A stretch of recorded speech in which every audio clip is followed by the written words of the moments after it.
Hi everyone, Chicken here. In the last lesson, we used references to create a few thumbnail sketches. In this lesson, we will be using one thumbnail sketch and prepare it for painting. Before we start the demo, I'll just quickly give you an overview of the steps of this stage. So first, we clean up the sketch or make a line art. Because our initial sketch was just a draft, this time we want to focus on getting more accurate proportions, and it will help us with blocking in the colors. The next step is blocking in the subjects in grayscale.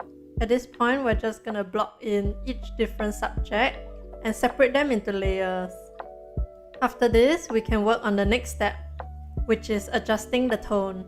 We will be making use of the gamma curves to make our tones more accurate. And finally, we can plan the lighting. So that was an overview of the steps of this process. Now let's get back to the real-time demo where I'll explain everything more in depth. I have here the sketches from the previous lesson, and I decided to go with this one because I really like the pose of the character and how the background is composed around her. I saved the copy of the other thumbnail sketches because maybe they can come in useful next time. I'm first going to make the canvas a lot larger, maybe to around 2,500 to 3,500 pixels. 1,000 to 2,000 plus is more than enough, but I like to work with really big canvases so that I can get little details in. Next, I just made my sketch bigger and crop the canvas again accordingly. I'm gonna save a picture of this and open it up in the reference tab.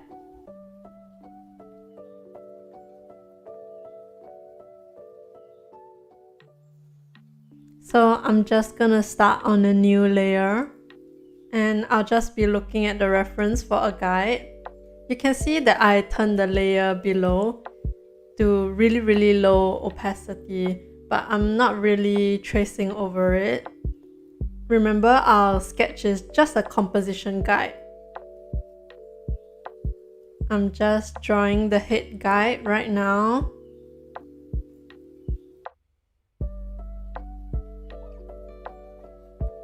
Again, just trying to get the angle right.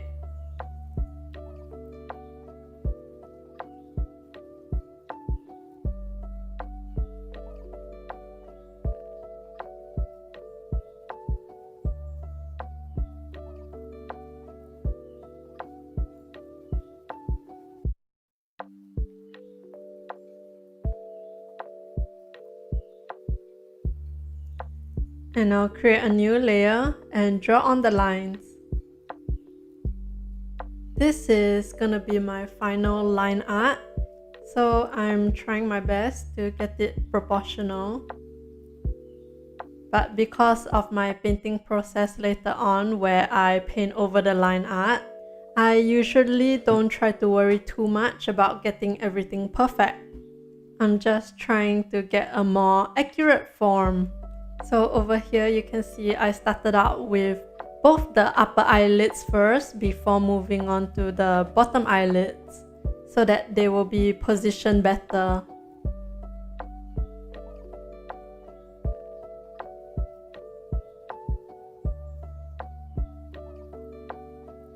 And now we can always still use our liquify tool. Throughout my painting process, I rely on the liquify tool quite heavily to get my things proportional, but more on that later.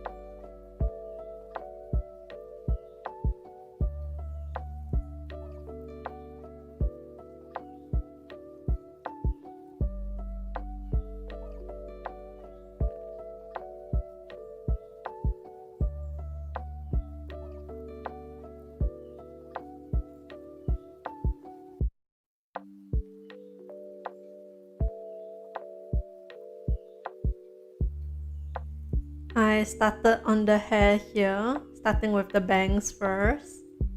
And you can see I keep things pretty rough because generally I like to detail things in the rendering step. But if you like to work with clean line art, then now's a good time to do your line art.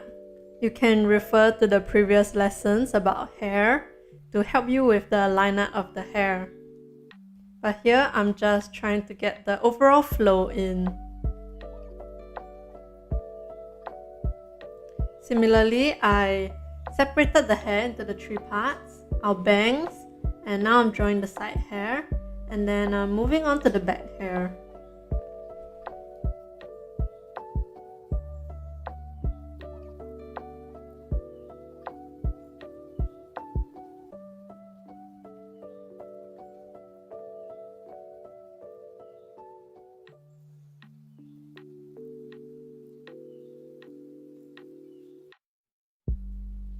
And at this sketching stage, I'm not putting in too much detail. I'm just detailing in the big shapes.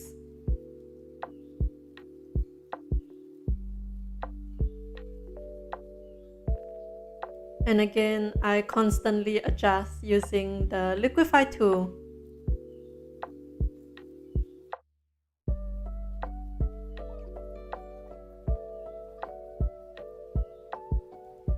Now I can start on the body with the neck.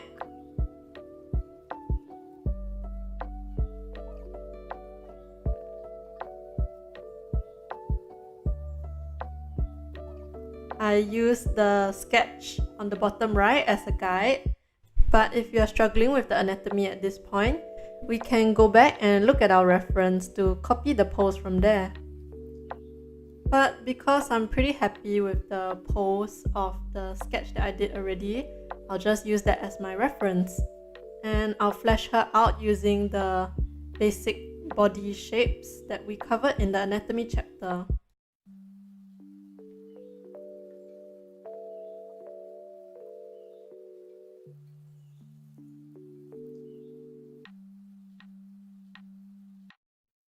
Here, because she's leaning forward, there's gonna be a bit of foreshortening at her waist. So the 2 cylinders of her abdomen are gonna be stacked over each other like this.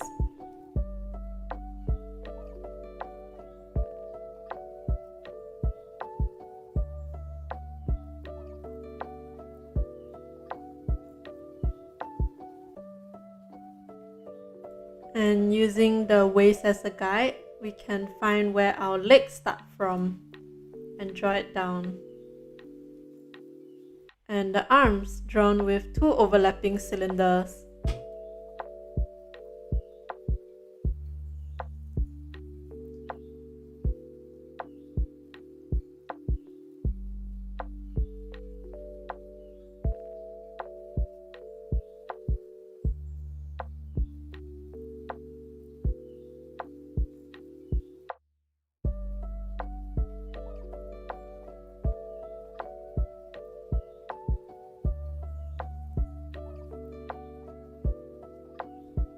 And now I'll just outline really roughly the shape of her dress.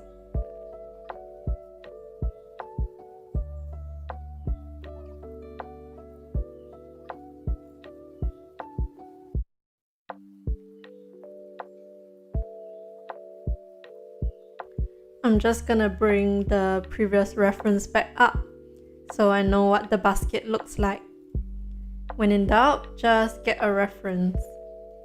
There's so many things that we don't know how to draw, and unless we look at the reference, we'll never learn.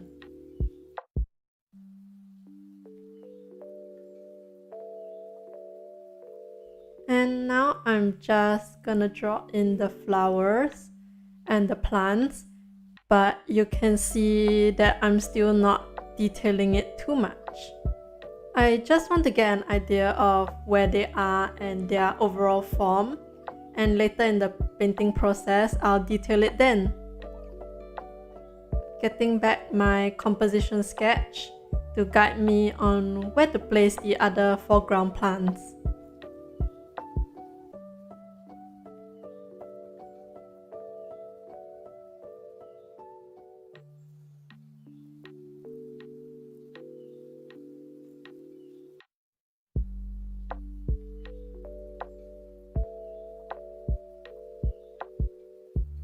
And that's our first step complete. So the next step will be blocking in the subjects in grayscale. And I'm just gonna make the background grey so that we have a mid-tone to start on. If we work on a white, the greys will look very black and we can't see the white colors. So it always helps to get more accurate tones when we start on a mid-tone grey background.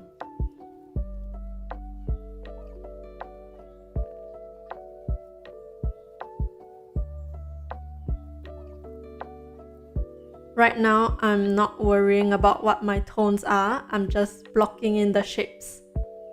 Because the next step will be adjusting the tones.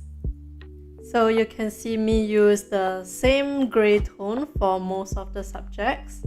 I just use a lighter shade for the things that I obviously know are lighter, like her white dress or the chicken or the brighter sky.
And that's step 2 done.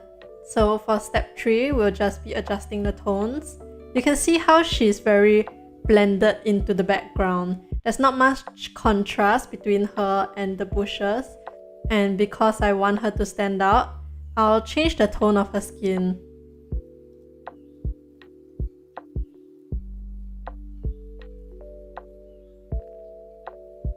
And I think that's a lot better. She stands out more now against the background. Now I kind of decided that the whole painting was a bit too light, so I wanted to make the leaves a bit darker. And for that, I'm using the gamma curves. Remember, the right side affects the lighter tones and the left side is for the darker ones. So I'm just gonna make it darker by moving the left one more inside.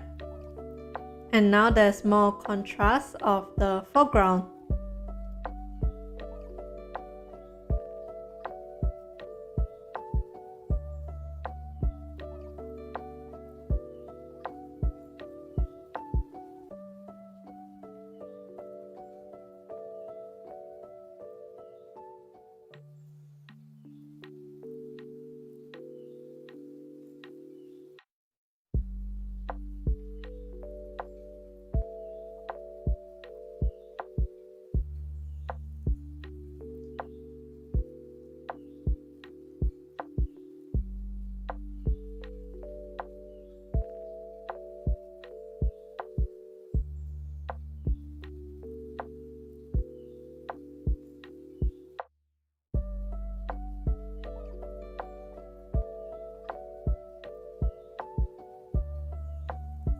So again, I still feel that everything is too light, so I'm adjusting the character with the gamma curves again.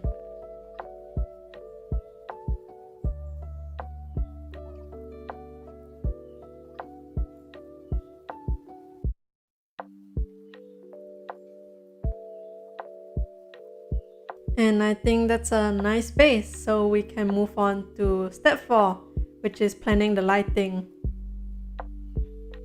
We will just be highlighting the parts where we want to illuminate. I want the sun to be coming down from the top right, so I'll just illuminate whatever's facing it.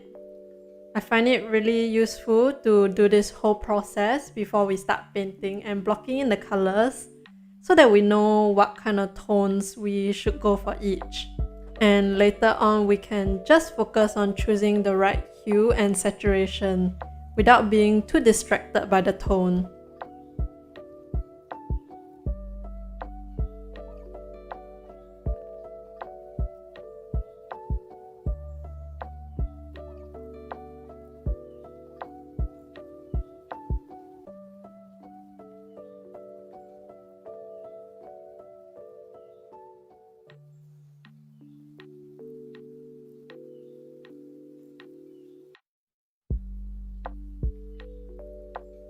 I'll just highlight some parts of the background where I think the sunlight is gonna hit.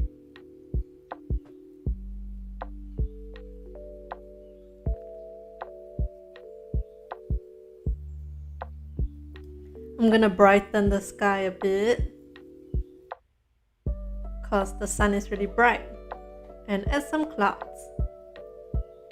Now I think there's a lot more contrast, and we already have a feel of the space and environment.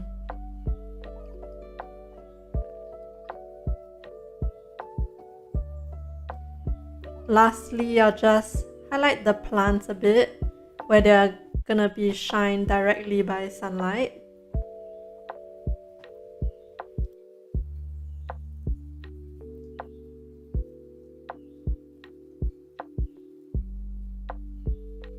And I will stop here with this painting because I'm happy with how it looks and I'm ready to introduce some colors.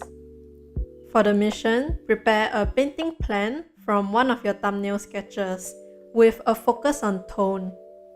To recap, last lesson we started with a reference board, and from that we created 4 different thumbnail sketches.